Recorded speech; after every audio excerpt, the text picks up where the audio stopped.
नमस्कार दोस्तों, आप सुन रहे हैं स्टोरी हब। आज की कहानी है तीन चतुर पंडितों की। लेकिन ये सिर्फ चतुराई की कहानी नहीं है, ये अहंकार, समझदारी और सच्चे ज्ञान की कहानी है। तो चलिए धीरे धीरे इस सफ़र में उतरते हैं। बहुत समय पहले एक समृद्ध राज्य था जहाँ विद्या का बहुत सम्मान किया जाता था। उसी राज्य में तीन प्रसिद्ध पंडित रहते थे। पहला पंडित शास्त्रों का झाता था, दूसरा तर्क और विज्ञान में निपुण और तीसरा से तंत्र और मंत्र विद्या में माहिर। तीनों ने जीवन भर पढ़ाई की थी, कठिन तपस्या की थी लेकिन एक चीज़ जो उनके अंदर धीरे धीरे बढ़ती गई वो थी अहंकार। उन्हें लगता था कि उनसे बड़ा ज्ञानी इस दुनिया में कोई नहीं। एक दिन राजा के दरबार में चर्चा हो रही थी कि सच्चा ज्ञानी कौन होता है। राजा ने कहा, सिर्फ विद्या ही पर्याप्त नहीं, जो उसे सही समय पर सही जगह इस्तेमाल करे वही सच्चा ज्ञानी है। ये बात तीनों पंडितों को अच्छी नहीं लगी। उन्होंने सोचा, हम दुनिया को दिखाएंगे कि असली ज्ञान क्या होता है। और इसी सोच के साथ तीनों ने यात्रा पर निकलने का निर्णय लिया। अगली सुबह तीनों ने अपने वस्त्र पहने, पुस्तकें साथ लीं और निकल पड़े। रास्ते में चलते हुए वे हर व्यक्ति से अपनी विद्या की बात करते। लोग उनकी बातें सुनकर प्रभावित होते, लेकिन कुछ लोग चुपचाप मुस्कुरा देते, जैसे उन्हें कुछ समझ आ रहा हो।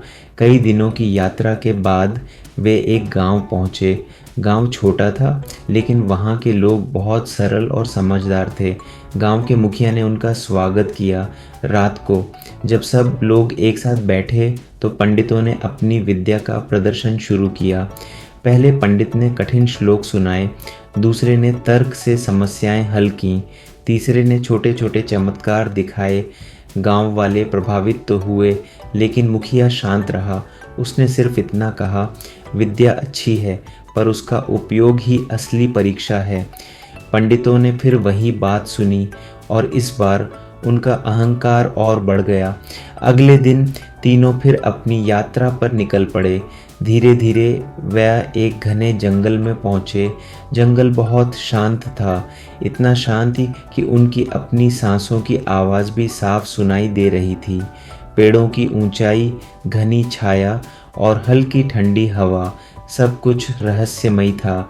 चलते चलते अचानक उन्हें ज़मीन पर कुछ हड्डियां दिखाई दी। तीनों रुक गए।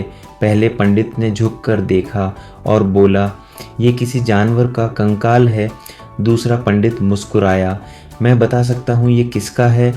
उसने ध्यान से देखा और बोला, ये एक शक्तिशाली शेर का कंकाल है।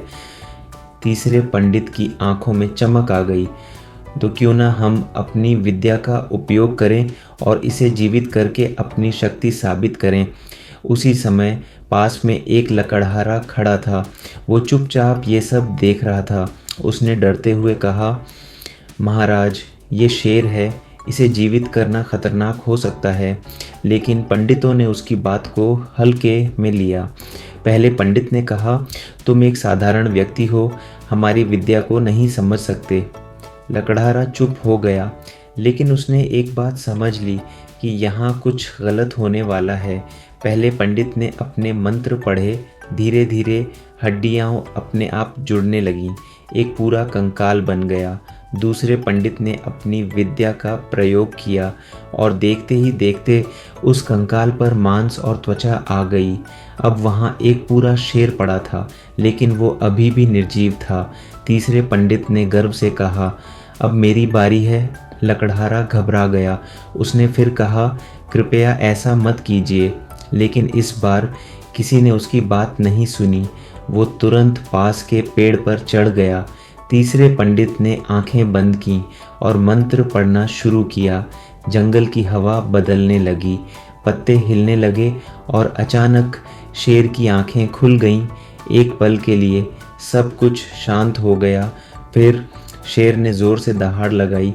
तीनों पंडित घबरा गए, लेकिन अब बहुत देर हो चुकी थी। शेर भूखा था और उसके सामने तीन इंसान खड़े थे। कुछ ही पलों में जो पंडित अपनी बुद्धि पर गर्व कर रहे थे, वो असहाय हो गए और शेर ने उन्हें ख़त्म कर दिया। पेड़ पर बैठा लकड़हारा सब कुछ देख रहा था। उसने धीरे से कहा, ज्ञान होना अच्छी बात है, लेकिन अगर उसमें समझदारी ना हो तो वही ज्ञान विनाश बन जाता है। कुछ देर बाद जंगल फिर शांत हो गया, जैसे कुछ हुआ ही नहीं। लकड़हारा पेड़ से नीचे उतरा और अपने रास्ते पर चल पड़ा। दोस्तों, इस कहानी में 3 पंडितों के पास ज्ञान था, लेकिन उनके पास विवेक नहीं था, और एक साधारण लकड़हारे के पास शायद ज़्यादा पढ़ाई नहीं थी, लेकिन उसके पास समझदारी थी। याद रखिए, सच्चा ज्ञान वही है जो हमें सही निर्णय लेना सिखाए, और अहंकार हमेशा विनाश की ओर ले जाता है। अगर आपको ये कहानी पसंद आई हो तो चैनल को सब्सक्राइब ज़रूर करें, और बताइए आपको सबसे ज़्यादा कौन सा हिस्सा पसंद आया। फिर मिलेंगे एक नई और गहरी कहानी के साथ।